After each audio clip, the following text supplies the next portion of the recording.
我们愿意同伊斯兰国家一道，共同促进世界格局多极化、国际关系民主化、人类文明多样化，为构建人类命运共同体而不懈努力。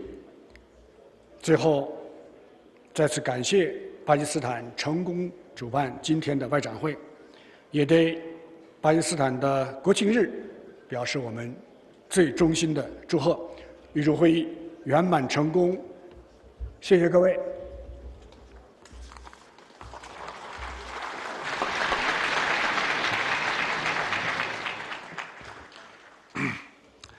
Thank you, Excellency, for your insightful remarks.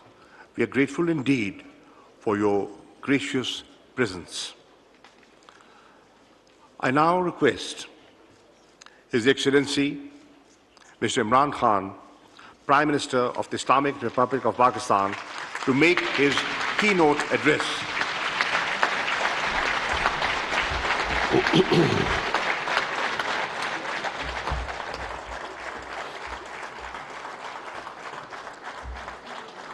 Bismillah ar-Rahman ar-Rahim. Iyaka na'budu wa iyaka nasta'in.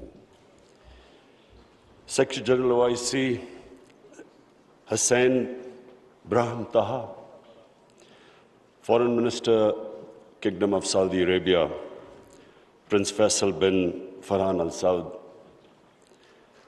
Honorable Foreign Minister of China, Wang Yi, Royal Highnesses, Honorable Foreign Ministers, Excellencies, ladies and gentlemen. First of all, let me welcome you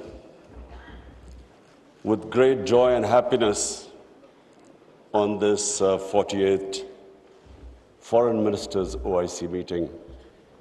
And it's being held in Islamabad at a time when we are celebrating our 75th anniversary of our independence. So I want to warmly welcome you. I hope you have a great stay here. And from the people of Pakistan, they are overjoyed that all of you are here and on this special occasion. Today I want to especially congratulate our OIC members because of a landmark resolution passed in the United Nations declaring 15th March as a day to combat Islamophobia.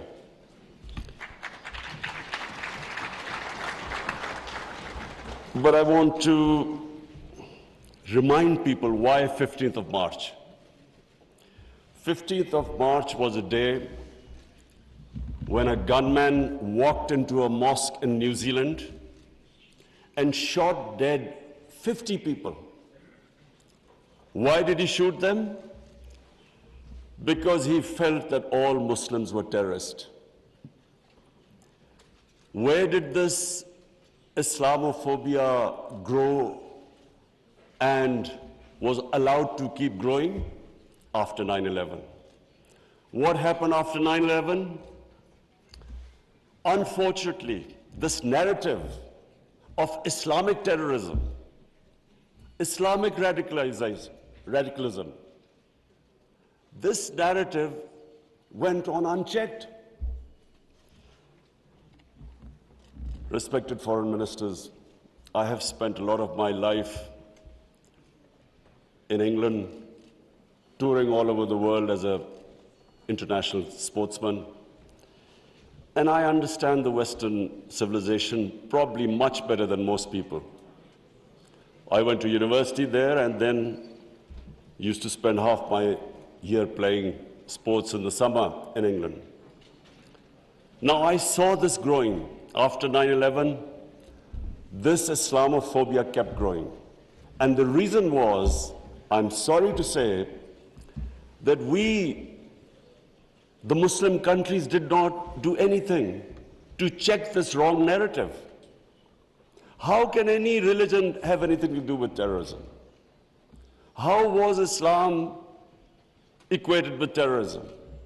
And once that happens, how is the man in the street in Western countries, how is he supposed to differentiate between a moderate Muslim and a radical Muslim? How can he differentiate? Hence, this man walks into a mosque and shoots everyone he could. Unfortunately, what should have been done and wasn't, the heads of Muslim countries should have taken a stand on this. But instead, a lot of our heads of state kept saying things like, well, we are moderate. The moment you say you're a moderate Muslim, you automatically say that there is some extreme form of Islam. Our head of state at the time, after 9/11, he coined a phrase called enlightened moderation. I understand English better than most. I still don't know what it means. Enlightened moderation was a term to appease those who were relating terrorism to Islam. And unfortunately, as a result, there was this perception that there are different types of Islam. There's some radical Islam, there's some moderate, there's some liberal Islam. There is only one Islam, Islam of our Prophet Muhammad sallallahu alaihi wasallam. There is no other Islam. In human communities, in every human community, you have your moderates, you have your liberals, you have your conservatives, you have your fanatics. Every human community has that. The man who walked into the mosque in New Zealand clearly was not a normal person. So, but why no other human community was branded with their religion? 1.5 billion people branded by these terms. And there always should be self-criticism, because that's how you improve. Unless you analyze your mistakes, you can't improve yourself. So that was the biggest mistake we made. We did not challenge this narrative. And guess who suffered? Muslims living in Western countries. They kept suffering, because any incident would happen, any terrorist incident by a Muslim immediately meant that every Muslim became branded. When 9/11 happened, I still remember, people were petrified in Pakistan that I hope there was no Pakistani involved. How could how could whole community be responsible for some fanatical deed by some extremists? So therefore, this was it was one of the worst periods for Muslims living in non-Muslim countries. And then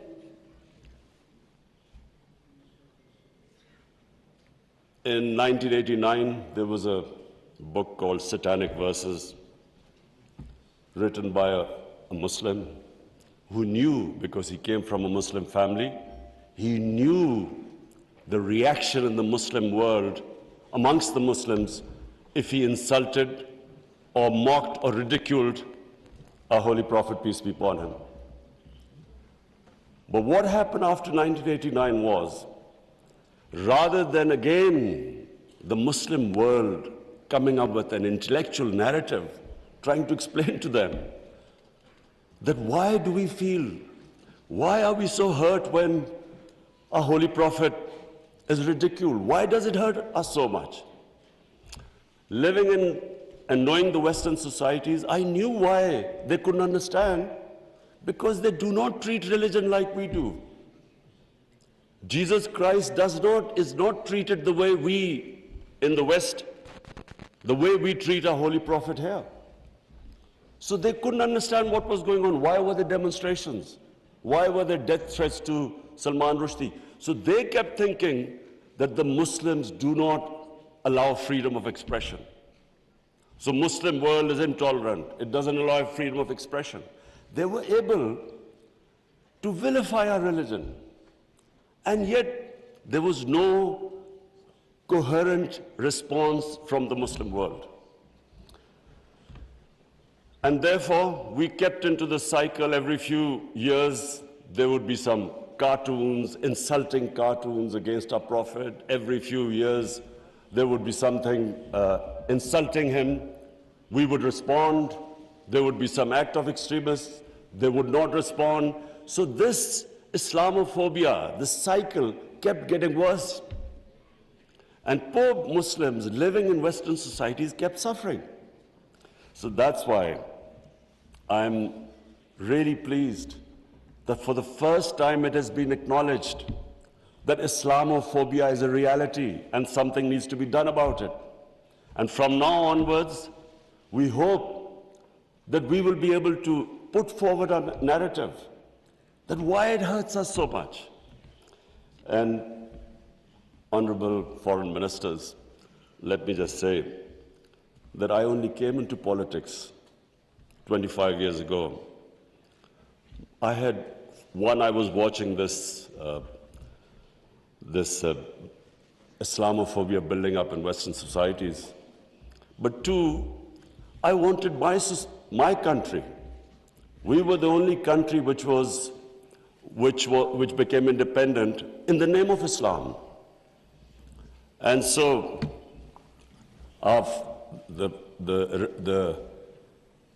the objective resolution of our founding fathers was to make an Islamic welfare state based on the state of Medina. So I came into politics 25 years ago because that was my goal. And just in this August gathering, let me just say,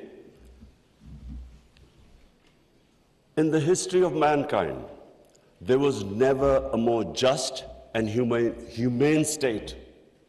Unfortunately, our children don't know about it.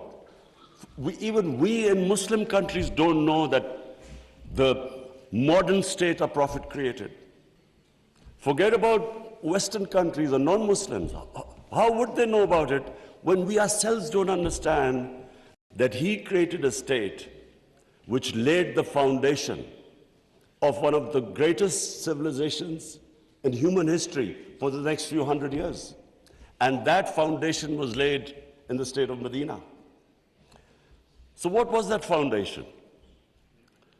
This is again what most people don't understand. And I'm glad that Foreign Minister Wang Yi is here, because I want people to understand what was it that caused this great revolution, one of the greatest revolutions of all times.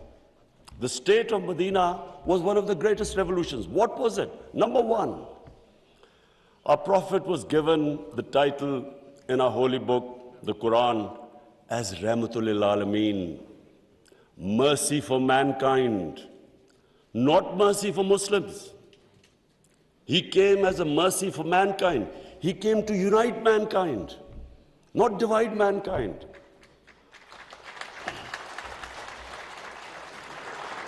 Allah for Muslims is Rahmat Rabbul Alameen, not Rabbul Muslimeen. We do not understand, we Muslims don't understand the great mission our Prophet came in this world for, to unite humanity. The Charter of Medina was signed with Jews, with Christians, with Sabians, and with pagans. All became part of a human community. We don't even realize that in 10 years which the Prophet came to Medina and then he left this world, people think that it was, through conquests and through the sword. Hardly anyone knows that in these 10 years, there were only about 1,200 people who were killed in battles. In these 10 years, 1,200 people died and Islam spread all over Arabia. So it was a revolution of ideas. He created a new system. So the state of Medina, he created the best rule of law. The basis of a civilized society is rule of law. His saying that even if my daughter commits a crime, she will be punished. No one is above law. His saying that many nations before you have been destroyed. where the powerful crooks were exempted, were given immunity, and poor crooks were put into jail. If you look at the world right now, Excellencies, I can tell you, just look at all the poor countries. Look at the countries which have poverty. There will be one thing in common. They cannot catch the white-collar criminals. They only end up putting petty criminals in jail. This is the biggest problem which our Prophet, peace be upon him, predicted almost 1,500 years ago. The developing world is poor, not because they lack resources, because they cannot put the powerful criminals in jail. There's a fact-eye panel report by Secretary General of the United Nations. According to this report, and this will shock all of you, that every year, $1.6 trillion leave the poor countries and end up in tax havens and in the developed world. $1.6 trillion according to the fact-eye panel report of the UN Secretary General. Just imagine what is going on. Poor countries are being robbed simply because we cannot put the powerful criminals in jail. We cannot bring them under the rule of law. This is what our Prophet predicted. And this was the state of Medina where he set up this system of rule of law, no one above. And two of the first four Khalifas, two of the first four heads of state of Medina ended up in court of law. And one of the most revered and respected figures of Islam, who was the fourth Khalifa, he loses a case against a Jewish citizen because the judge refused to accept the testimony of his son. This was the justice system there, which laid the foundation of this great civilization. So what does it show? Number one,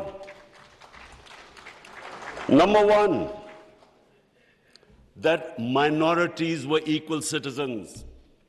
They were equal citizens in front of law. There was no discrimination. Secondly, it shows that a common citizen could win a case against the head of state. No one was above law. This is 600 years before the Magna Carta was signed in England, which was the beginning of the democratic struggle of Britain. And it took them years before they could actually bring their head of state under the rule of law. This is what happened in the state of Medina. It was ahead of its time. And then it was the first welfare state in the history of mankind. Compassion, humanity. It was a state which took care of its weak, its orphans, its widows, its poor people. It was the first time pensions were introduced in the state of Medina. They took care of the old people. A compassionate state. A state where they wanted to please the Almighty. How do you please the Almighty Allah? By looking after His human beings, especially the weak. This is what happened in the state of Medina. And today, I feel sad whenever I go to Scandinavia. I see what a welfare state should be in all over the Muslim world. Look at humanity there. Look at the way they look after the weak. In fact, sometimes I'm sad because they look after the animals better than some of us look after our human beings. And remember, He's Rahmatul Alameen, so whoever listened to His message, whichever human community will prosper. It doesn't matter because for all humanity, He brought the message of mercy. If you look at Switzerland, in the rule of law index, Switzerland is 99%.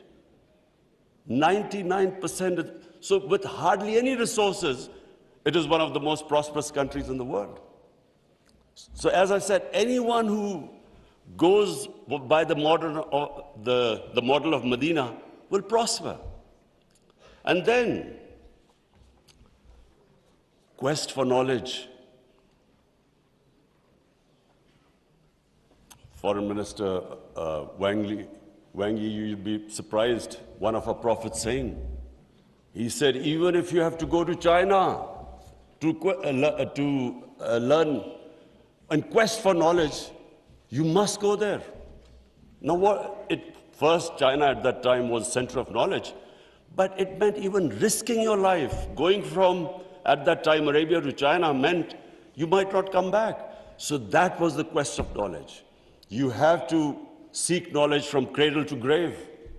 He sparked off this great knowledge revolution. For hundreds of years, the top scientists were Muslims because they thought quest for knowledge was a sacred duty. Look at the situation in the Muslim world today. How much do we have a quest for knowledge? And then we get so much, wherever you go, Muslims are, that our women are, we imprison our women have no rights. And sometimes, it almost seemed that the US invaded Afghanistan to liberate their women. There was no other reason except to liberate their women. Somehow our women are in prison. Let me just tell you that it was a revolutionary move by our Prophet that women were given inheritance rights, they were empowered. In Europe, even 100 years ago, the women barely got their inheritance rights. 1,500 years ago, women were given their rights. And no one seems to know this. And sadly, cultural issues are equated to our religion. We cannot explain, sometimes Western people say, they confuse culture with religion. I'm sad to say in Pakistan, we discovered 70% of our women do not get inheritance rights. So we have especially had to pass law to enforce that women must get their inheritance rights. This is 1,500 years later. And no one knows this.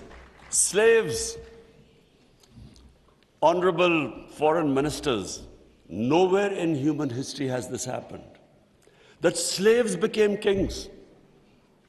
The Mamluks were slaves who became kings in Egypt.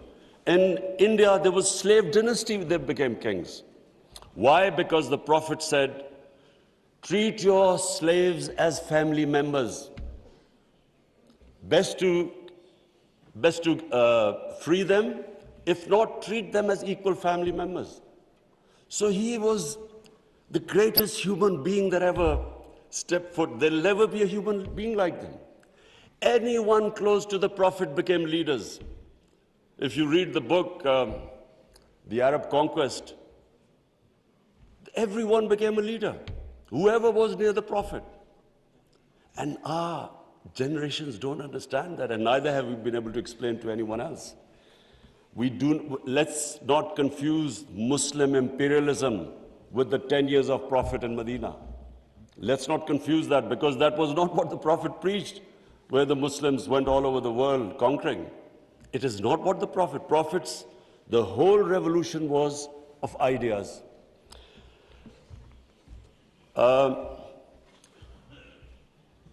Honorable foreign ministers, one of the ideas of OIC is to protect Islamic values.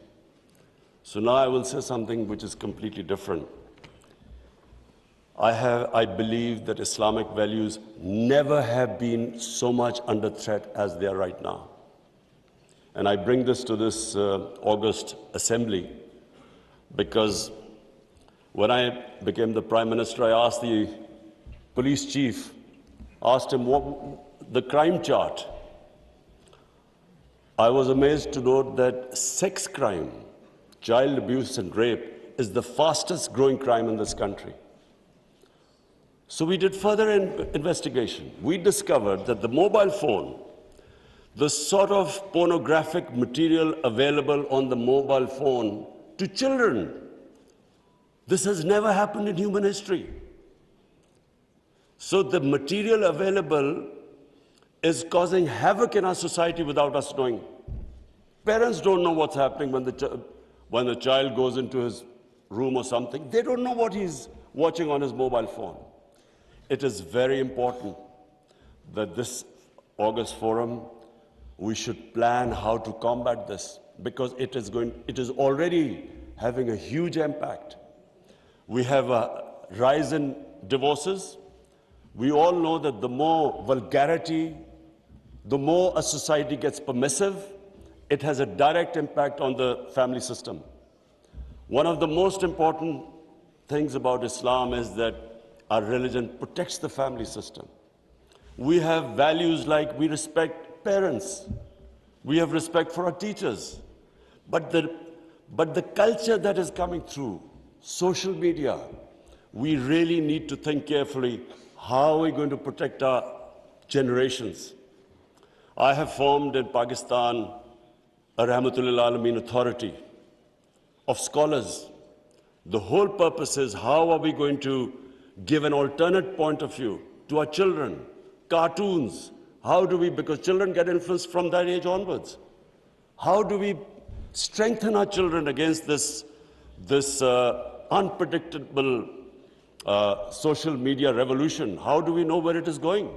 So I think that I thought at this meeting I should mention, because we need to start thinking about alternate media, how we can combat. You can't stop social media, but we can give our children, fortify them, strengthen them ethically and morally.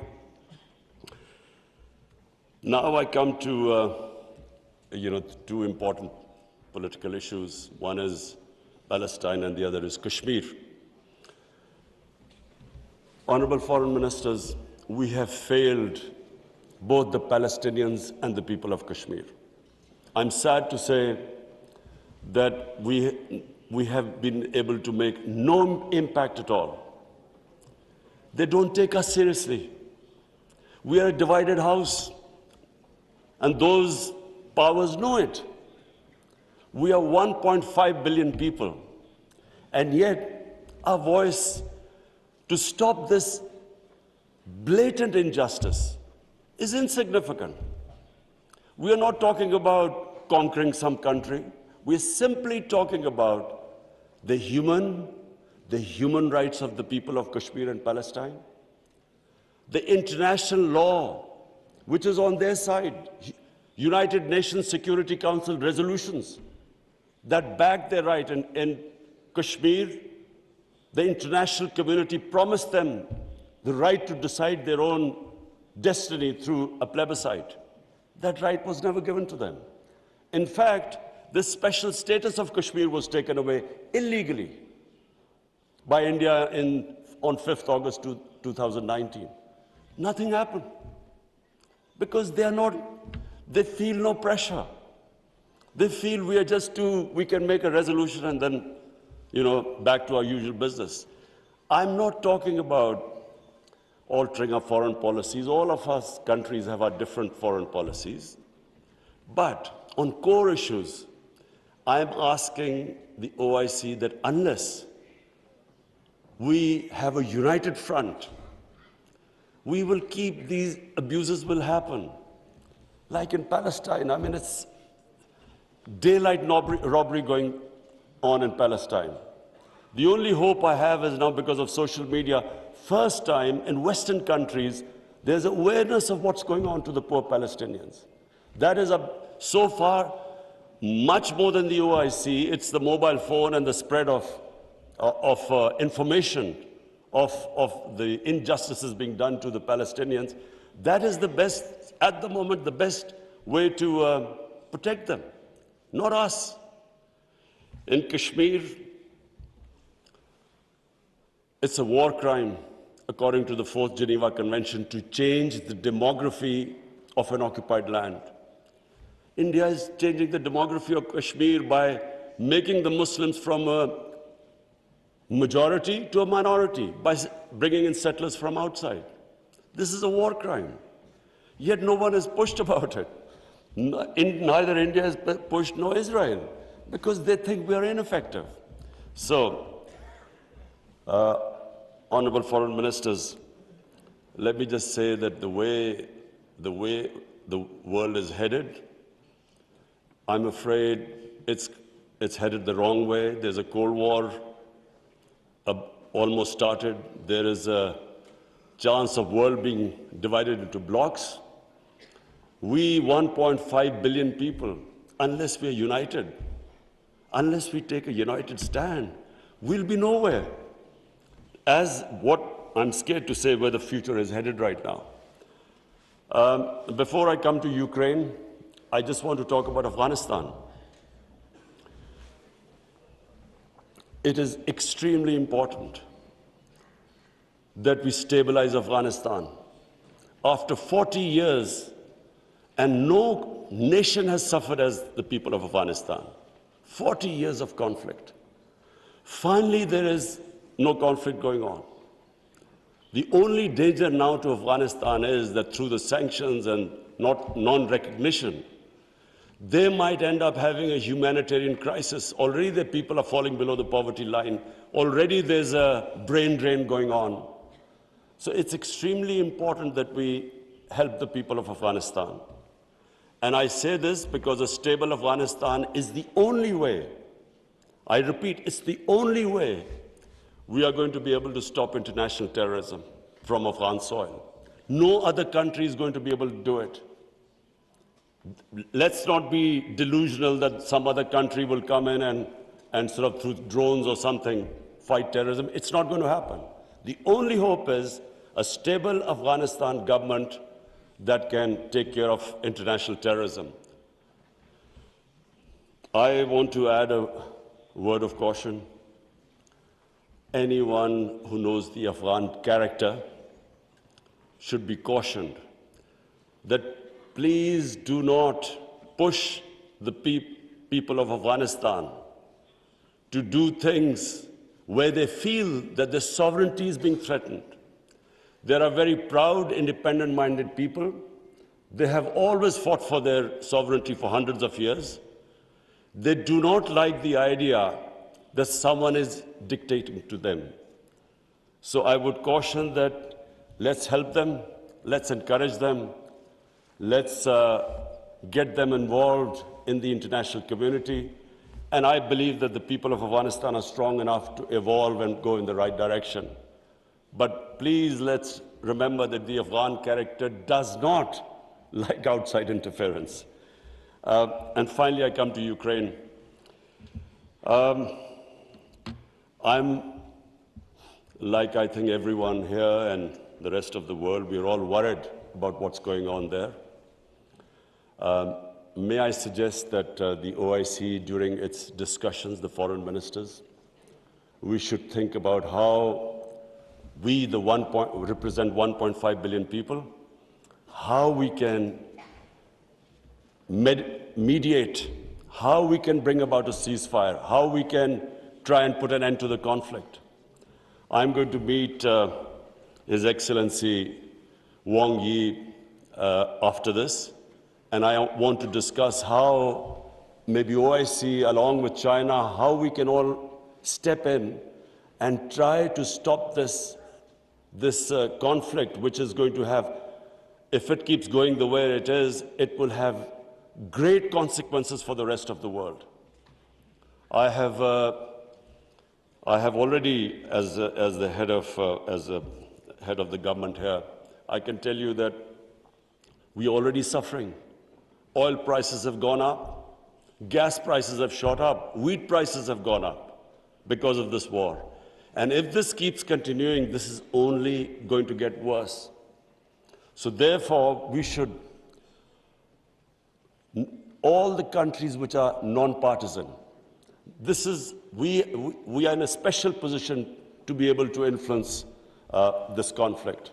So as I said, I would want the foreign minister, Shah Mahmood Qureshi, please discuss with the other foreign ministers, and I will discuss with His Excellency, the Chinese foreign minister, how we can all, as a bloc, OIC and China, how we can influence the events in Ukraine and stop this and have some ceasefire and resolve this conflict. Lastly, honorable foreign ministers, let me again say what a pleasure it was to welcome you to my beautiful country. I want to end by saying, again, I repeat, that the world is moving in a direction which is sadly worrisome for all of us.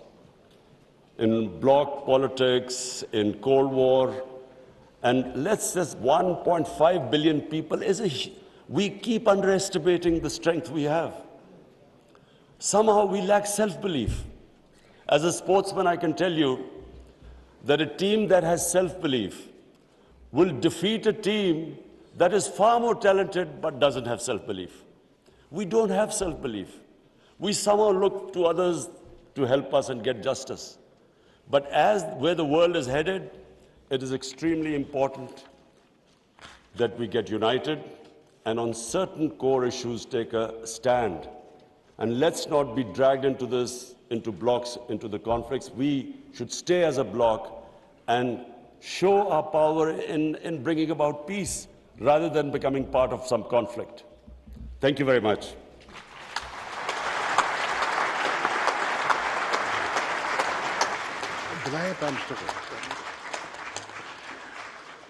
Thank you, Prime Minister, for gracing the session and enlightening us with your words of wisdom. I'm confident that your thought-provoking address will guide the deliberations of this 48th session for the next 2 days. Excellencies, we take a break for lunch and prayers. Since the inaugural session took much more time than expected, we will now reconvene at 3:15. The next segment would be off-camera, open only to the members and observer states.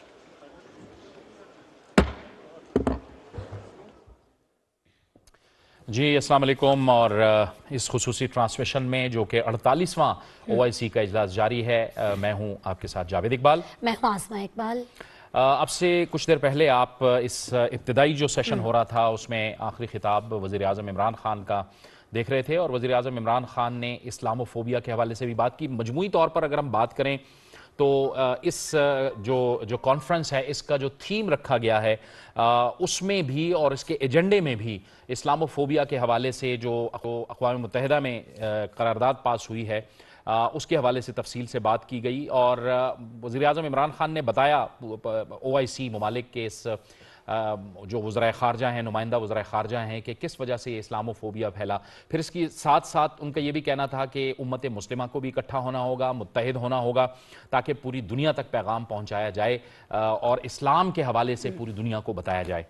इसके साथ साथ कश्मीर और अफगानिस्तान पे भी उन्होंने तफसील से बात की। बिल्कुल जी, और यूक्रेन के हवाले से उन्होंने गुफ्तगू की है और उनका कहना उनका ये था कि किसी भी कॉन्फ्लिक्ट का हिस्सा बनने के बजाय तमाम जो मुस्लिम उम्मा है उसको चाहिए कि अमन के लिए जो एफर्ट्स की जा सकती हैं उसका हिस्सा बना जाए और ये सिर्फ हमारे मफाद में नहीं है, मुस्लिम उम्मा के मफाद में नहीं है, बल्कि ये पूरी दुनिया के मफाद में है। लेकिन कहाँ कहाँ बहुत सारे ममालिक जो हैं वो सिर्फ अपना मफाद देख रहे हैं और उससे क्या नुकसानात हो रहे हैं, वज़ीर आज़म इमरान खान ने इस पर भी रोशनी डाली है। लेकिन तफसील में जिस मौजू पर उन्होंने बात की है वो आज भी इस्लामोफोबिया ही रहा है, क्योंकि ज़ाहिर है इस्लामी ममालिक की एक कॉन्फ्रेंस थी वज़ीर ख़ारिजा की और उसी हवाले से उन्होंने बात भी की इस इजलास के अंदर। इसी पर बात करने के लिए जी हमारे साथ स्टूडियो में गेस्ट भी मौजूद हैं। शाजिया चीमा साहिबा एक्सपर्ट हैं, हमें ज्वाइन कर रही हैं स्टूडियो में। आपको खुशामदीद कहते हैं और काफ़ी देर से आप इंतजार कर रही थी और आप बराह रास्त देख भी रही थी इस कॉन्फ्रेंस को। शाजिया चीमा साहिबा, ज़ाहिर है 3 महीने के अंदर पाकिस्तान को दूसरा मौका मिला है, ये बड़े एजाज़ की बात है कि उम्मत मुस्लिमा को इकट्ठा किया और तफसील से बात हुई। मजमूई तौर पर आपका इंप्रेशन क्या है कि जो इस वक्त जिन मकासद पे बात हो रही है वो तकरीबन 100 तक करारदादें भी इसमें पेश की जाएंगी, क्या आपको लगता है कि इसका आउटकम क्या हो सकता है? इसमें सबसे पहले तो ये बड़ी खुशाइंद बात है कि पाकिस्तान ने जब भी इनिशिएट किया है किसी भी प्लेटफॉर्म को, उसकी बात को सुना भी गया है और उसकी बात का पास भी रखा गया है। आपने अफ़गानिस्तान सिचुएशन में देखा होगा कि हमने कितने अच्छे तरीके से उसमें मीडिएट किया और वो मीडिएशन जो है वो फ्रूटफुल भी थी और उसमें भी इस्लामी ममालिक को इकट्ठा करना जो है और फिर उस पर बात करना, वो सारे का सारा जो है पाकिस्तान को ये प्रिविलेज है हमेशा से कि उसकी बात को सीरियस लिया जाता है। आज जो है इस कॉन्फ्रेंस में ऑफ कोर्स सबसे ज़्यादा इस्लामोफोबिया जो है वो इम्पॉर्टेंट है और इस्लामोफोबिया की वजह से हम जितना सफ़र कर रहे हैं और इस्लाम का इमेज जितना सफ़र कर रहा है, आखिर इस पे किसी को तो बात करनी ही थी। आई मीन इसको कितना आप इसको جو ہے وہ اوون پہ کتنا رکھ سکتے ہیں, کولڈ اوون پہ. آپ کو اس کو سامنے لانا ہی تھا اور فیس کرنا ہی تھا کہ آپ نے کیا ان ہیوکس کو آپ بھول چکے ہوئے ہیں جو اینٹی سیمیٹزم کے حوالے سے آپ نے دیکھے. کیا تاریخ دوبارہ دہرا سکتی ہے انسانیت کے حوالے سے اتنی نفرت جو ہے, جو ہم نے ایک باقاعدہ انجینئرڈ پروپوگیٹڈ عیسائیوں کی طرف سے یہودیوں کے لیے تاریخ نے اس کو دیکھا, تو کیا اب وہی سب کچھ اس لئے سے کیا جا سکتا ہے؟ تو اس پہ بہت امپورٹنٹ باتیں جو ہیں وہ آج کی سپیچ میں پرائم منسٹر نے کی ہیں, جس میں سمجھنے کی باتیں خاص طور پہ ویسٹ کے لیے جو خاص طور پہ سمجھنے کی بات ہے کہ آپ اسلام کی آئیڈیالوجی کو کسی بھی جگہ پہ پریکٹس کیے جانے والے کلچر کے ساتھ آپ کنفیوز نہ کریں. آپ افغانستان میں پہنچ گئے, وہاں پہ خواتین کو آزادی دلانے کے لیے, بغیر یہ سمجھے کہ وہاں پہ خواتین کی آزادی کی رکاوٹ اسلام سے زیادہ ہو سکتا ہے وہاں کا کلچر ہو. تو اسلام کو آپ ایک سیٹ آف بلیف کی طرح ہی لیں گے, آپ اس کو کسی جس جگہ کے کلچر پہ وہ پریویل کر رہا ہے وہاں پہ جا کے آپ اس کو اس کے کلچر کے ساتھ کنفیوز نہیں کریں گے. آپ اسلام کو کیٹیگرائز نہیں کریں گے. اسلام ماڈریٹ نہیں ہے, اسلام انلائٹنڈ نہیں ہے, اسلام جو ہے وہ ایکسٹریمسٹ نہیں ہے. اسلام اسلام ہے, اور اسلام کو آپ ریاست مدینہ کے ان 10 سالوں کی روشنی میں ہی دیکھیں گے تو آپ کو سمجھ آئے گا. اگر آپ ان 10 سالوں کے بعد بھی امپیریل اسلامک سٹیٹس کو سامنے رکھ کر اسلام کی انٹرپریٹیشن شروع کر دیں تو وہ بھی اسلام نہیں ہے. تو ایٹ لیسٹ آپ اور پھر انہوں نے سب سے اچھی بات یہ کہی ہم مسلمانوں کے لیے کہ آپ دوسروں کی طرف کیوں دیکھ رہے ہیں کہ کوئی آ کے آپ کا نیریٹو کنسٹرکٹ کرے گا, آپ کا نیریٹو انجینئر کرے گا. آپ نے ایک ایکسٹریمسٹ فنیٹک ایکٹیویٹی ہو جاتی ہے اور بائی چانس اگر اس کو کرنے والا اوریجنلی مسلمان ہوتا ہے تو ہم اس کو ڈیفینڈ کرنے میں کیوں لگ جاتے ہیں بہت عجیب طریقے سے کہ یہ ہونا چاہیے یا نہیں ہونا چاہیے, کارٹون بننے چاہیے تھے یا نہیں بننے چاہیے تھے. ہم اس کا کاؤنٹر نیریٹو کیوں نہیں لے کے آتے ہیں؟ ہم دنیا کو یہ کیوں نہیں سمجھا دیتے ہیں کہ ہمیں آپ کی ان بلو دا بیلٹ ایکٹیویٹیز سے ایز سچ فرق نہیں پڑتا, ہمارا اپنا نیریٹو آپ تک پہنچنا زیادہ ضروری ہے. تو یہ باتیں اس حوالے سے بہت امپورٹنٹ تھیں آج کہ ہم کیا اپنا نیریٹو کنسٹرکٹ کرنے کی پوزیشن میں ہیں اور کیا ہم اس کو ویسے ہی پہنچا سکتے ہیں جیسا کہ اسلام ہے.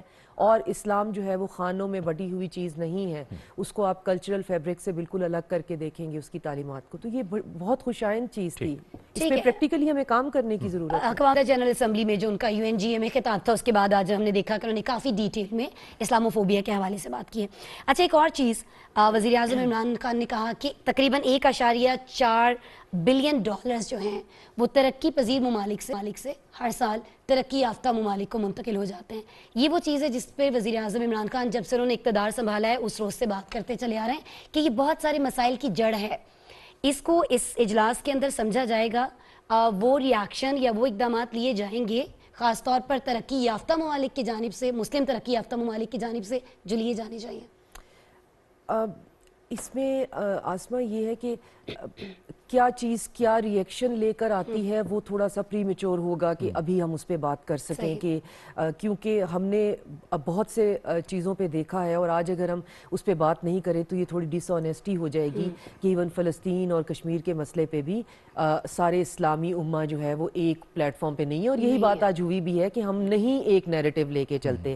بیسیکلی وہ اس بات کو لنک کر رہے تھے رول آف لا سے, رول آف لا اور گورننس اور ٹرانسپیرنسی کے حوالے سے, تاکہ ملکوں میں جو ہم دیکھتے ہیں کہ جو کرپشن کے معاملات ہیں, گورننس بہتر نہیں ہے, اس کو بہتر بھی کیا جائے. اس کو ڈائریکٹلی ریلیٹ کر رہے تھے اگین اسلامک پرنسپل سے کہ اسلام نے جو آپ کو رول آف لا دے دیا ہے, اگر آپ مسلمان نہیں بھی ہیں اور آپ اس کو فالو کریں گے تو آپ کے یہ پرابلم سالو ہو جائیں گے. اور پرابلم کی گریوٹی کو انہوں نے جسٹیفائی کرنے کے لیے بتایا ہے کہ چونکہ یہاں پہ قانون صرف غریب کے لیے اور کمزور کے لیے ہے, اور جو طاقتور ہے وہ قانون کے شکنجے میں آتا ہی نہیں ہے. قانون کے اندر اتنا جو ہے وہ لوپ ہولز ہیں کہ وہ آرام سے اس میں بچ جاتا ہے, نہ صرف بچ جاتا ہے, بہت بہتر زندگی بھی گزار رہا ہوتا ہے اور بہت رسپیکٹیبل سٹیچر پہ بھی لائف میں بیٹھا ہوا ہوتا ہے. تو انہوں نے ان دو چیزوں کو لنک کیا ہے کہ اگر رول آف لا جو ہے غریب ملکوں میں کیوں خراب ہے, اس کی خراب ہونے کی وجہ یہ ہے کہ وہ اسلامک پرنسپل کو نہیں لے کے چل رہے ہیں, اور نہیں لے کے چل رہے ہیں تو وہاں کا کمزور جو ہے وہ قانون کے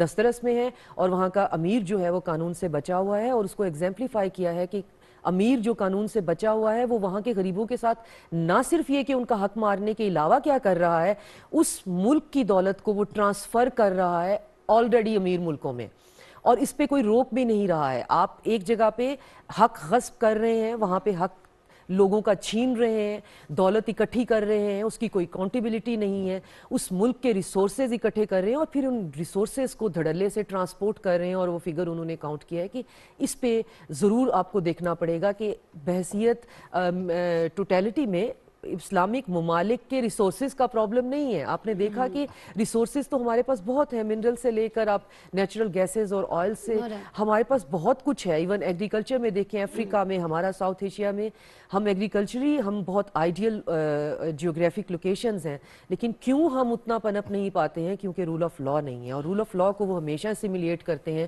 مدینہ کی 10 سال کے رولز کے ساتھ. اچھا شازیہ صاحبہ, اب ہم آتے ہیں جو ایشوز ہیں جو درپیش ہیں اس وقت مسلم امہ کو, جس میں سب سے جو اہم ایشو ہے پاکستان اور بھارت کے درمیان وہ ہے مسئلہ کشمیر کا. آج جو ابتدائی سیشن ہوا اس میں سعودی وزیر خارجہ فیصل بن فرحان السعود نے بات کی اس پر, اور انہوں نے کہا کہ ہم مقبوضہ کشمیر کے عوام کی حمایت کرتے ہیں. جو سیکرٹری جنرل ہیں OIC کے حسین طاہا صاحب, انہوں نے کہا کہ بھارت نے 5 اگست 2019 کو جو اقدام کیا تھا خصوصی حیثیت کو ختم کر کے, یہ عالمی قوانین کے بھی منافی ہے, اور اسی کو لے کے وزیر اعظم صاحب نے ظاہر ہے کشمیر پر بھی بات کی, اور انہوں نے کشمیر اور فلسطین کو بھی جوڑا کہ جب تک ہم خاموش رہیں گے اسی طرح رہے گا. یہ جو باتیں ہوئی ہیں, آپ کو لگتا ہے کہ اس پہ ہماری وزارت خارجہ نے بھی کافی جم کر کام کیا ہے, اور پاکستان کے اس موقف کی تائید بہرحال بہت اہم لیڈران نے کی ہے کہ مسئلہ کشمیر جو ہے اس وقت وہ اس خطے میں فلیش پوائنٹ ہے, نیوکلیر فلیش پوائنٹ ہے. اس میں کوئی دو رائے نہیں ہوگی کہ ہم سب سے زیادہ ہمارا ایک اسٹیٹک ویو پوائنٹ ہے کشمیر پہ, چاہے حالات کیسے بھی ہوں, ہم وار آن ٹیرر کر رہے ہوں, ہم اس سے بھی زیادہ کریٹیکل حالات میں آپ نے دیکھا ہوگا کہ رہے ہیں, ہماری جیو پولیٹیکل سچویشن ہی ایسی ہے, لیکن 2 چیزوں کا سٹانس ہم نے نہیں بدلا ہے, ایک فلسطین کے اوپر اور ایک کشمیر کے اوپر. کشمیر میں جو یہ 2019 کا ان کی ڈیموگرافک چینج کا جو ایشو ہے اس کو پاکستان نے بہت ایمفیسائز کیا ہے, اور اس کو ہائی لائٹ کرنے میں اس کی بہت ہمارے فارن آفس کی بہت زیادہ ایفرٹ ہے. اس کو انٹرنیشنل فورمز پہ, انٹرفیتھ ہارمنی کے فورمز میں, ہیومینٹیرین فورمز پہ اس چیز کو بہت ڈیٹیل کے ساتھ, کلیشیز کے ساتھ نہیں, بز ورڈز کے ساتھ نہیں, جس کو اب ویسٹ ہم سے نہیں سننا چاہتا ہے, اس کو بہت ڈیٹیل کے ساتھ اس کو ایکسپلین کیا ہے. اور اس کا ڈیفینیٹلی فرق یہ پڑا ہے, اس سے تھوڑی سی ریلیونٹ بات ہے لیکن چونکہ میں کنیکٹ کر پاتی ہوں تو میں اس کو ضرور اس کا ذکر کرنا چاہوں گی. یہی ڈیموگرافک چینج کا جو ظلم ہے وہ کشمیر میں برہمن پنڈت کے ساتھ بھی ہوا ہے, اور وہ بھی سارے کے سارے جو ہیں اسی BJP کی گورنمنٹ میں, اسی ہندوتا رول کے انڈر وہ سارے کے سارے ڈسلوکیٹ ہوئے ہیں. اور اس پہ ریسنٹلی ایک بہت کنٹروورشل فلم جو ہے وہ مارکیٹ میں آئی ہوئی ہے, جس پہ ان ہندوؤں کا کہنا بھی یہی ہے انڈیا کی اس ان ہیومین سٹانس پہ کہ جب آپ ہمیں ڈسلوکیٹ ہونے دے رہے تھے تو اس وقت تو ہمارے لیے کوئی بات نہیں کرتا تھا, تو کیا کشمیر کے اندر اس کا جو ایک اسپیشل سٹیٹس ہے, اس کی ڈیموگرافک نہ چینج ہونا, جو اس کے نیٹیوز ہیں, جیسا کہ ہمارے گلگت بلتستان میں ہے, آپ اور میں وہاں جا کے آج بھی پراپرٹی نہیں خرید سکتے ہیں, اور جو اسپیشل ایریا کے اسپیشل لاز ہوتے ہیں وہ ہیومینیٹیرین بیسس پہ بنے ہوئے ہوتے ہیں, اور ان کو بنانا ہوتا ہے, ان کو لے کے چلنا ہوتا ہے. تو وہاں پہ یہ جو ڈیموگرافک چینج کر کے وہاں پہ آپ یہ چاہ رہے ہیں کہ میجورٹی کو منورٹی اور منورٹی کو میجورٹی بنا دیں گے, آپ نے دیکھا کہ دنیا اس کو دیکھ رہی ہے, اور بہت مضبوط ملکوں نے اس کی طرف آواز اٹھائی ہے کہ ایسا ہوگا نہیں, ایسا ہونے نہیں دیا جائے گا. آپ لوگوں کی آپ ایک ایتھنیسٹی کو اس طرح انڈیجنس کیسے کر سکتے ہیں؟ یہاں پہ آپ ریلیجن کو بالکل سائڈ پہ رکھیں, آپ ہیومینٹیرین اس پہ بات کریں, آپ کسی بھی فورم پہ آ کے اس کو جسٹیفائی کریں, آپ نہیں کر سکتے. اور پاکستان جو بات آج ہوئی ہے, پاکستان اس کو بہت ٹائم سے ایمفیسائز کرتے آ رہا ہے. ٹھیک ہے, پاکستان ایک اور چیز بھی بہت ٹائم سے کہتا چلا آ رہا ہے, خاص طور پر پرائم منسٹر عمران خان جب اقتدار میں نہیں تھے تب سے یہ بات کہتے چلے آ رہے ہیں کہ افغانستان کا جو مسئلہ ہے اس کا حل بھی صرف اور صرف مذاکرات کے ذریعے ہی ممکن ہے. آج بھی انہوں نے بہت واضح انداز میں یہ بات کہہ دی ہے کہ جب تک افغانستان میں امن قائم نہیں ہوتا ہے دنیا بھر میں دہشت گردی کا خاتمہ ممکن نہیں ہے. کتنا اہم کردار ادا کیا جا سکتا ہے اس اجلاس کے ذریعے مسلم ممالک کی جانب سے وہاں پر جو انسانی حقوق کی اس وقت صورتحال ہے افغانستان کے اندر اس کو اوورکم کرنے کے لیے، اور پھر خاص طور پر کتنا اہم کردار ادا کیا جا سکتا ہے اس اجلاس کے ذریعے کہ امریکہ کو کم از کم اس بات کے اوپر لایا جا سکے کہ جو چیزیں آپ اب افغانستان میں کر رہے ہیں، جو زیادتیاں پہلے کر چکے وہ تو کر چکے، جو ابھی ہو رہی ہے اس کو ایٹ لیسٹ روکا جائے۔ اب یہ تھوڑا سا مشکل ہوگا، اس کی وجہ یہ ہے کہ فیس کیپنگ کا ایشو آ جائے گا۔ یو ایس کے لیے یہ مان لینا کہ ہم وہاں سے کیوں بھاگے اور ہم نے ان کی ہیومینٹیرین ایڈ جو ہے وہ کیوں روکی ہوئی ہے، اس کو فیس کرنا تھوڑا سا مسئلہ ہو جائے گا۔ لیکن یہ بات بہرحال وہ وہاں سے نکلے ہی اس لیے ہیں کہ اس مسئلے کا حل جو ہے یہ ہمارے لیے کوئی نہ تو کبھی بھی ون ون سچویشن تھی، گین کچھ بھی نہیں ہے، اور ہم جس ٹیررسٹ کے خلاف یہاں پہ ٹیررزم کے خلاف لڑ رہے ہیں وہی ٹیررزم جو ہے وہ پوری دنیا میں پریویل کر رہی ہے۔ تو یہاں پہ پیسفل سلوشن تو ہونا ہی چاہیے۔ تو پاکستان میں اس کو میٹیگیٹ کرنے کے لیے ہمارا فارن آفس ہمیشہ سے یہی بات کرتا ہے کہ آپ طالبان کو ایز اے پارٹی ٹریٹ کریں، اور یو ایس کی پالیسی ہمیشہ سے یہی رہی ہے کہ یہ ٹیررسٹ ہیں، اور ہماری پالیسی ہے کہ ہم ٹیررسٹ اور جو کڈنیپر جو ہوسٹیج ہوتے ہیں رینسم والے، یہ ہمارا لا ہے کہ ہم ان کے ساتھ نیگوشیٹ نہیں کرتے۔ اور پاکستان نے پہلی دفعہ ان دو بڑی یونیک سے کمپوننٹس کو اکٹھا کر دیا، جس پہ ایک طرف سو کال ٹیررسٹ ہیں اور ایک طرف جو ہے وہ سو کالڈ جو ہیں وہ ہیومینٹیرین کے ٹارچ بیرر ہیں۔ لیکن وہ دوحہ میں آپ نے دیکھا کہ وہ اکٹھے بیٹھے کہ جب تک آپ نیگوشیٹ کیسے کریں گے، آپ ایک قدم آگے بڑھیں گے کیسے اگر آپ ان کو پارٹی ہی نہیں سمجھیں گے، آپ ان کو ٹیررسٹ سمجھتے رہیں گے۔ تو وہ اس وقت کی بہت بڑی حقیقت ہے، اور وہ ایک ملک کے اوپر اپنی ایک عبوری حکومت بنا کر بیٹھے ہوئے ہیں۔ تو آگے بڑھیے۔ اس میں شاہد صاحبہ یوکرین اور جو روس کا معاملہ ہوا، اس نے کس حد تک افغانستان کے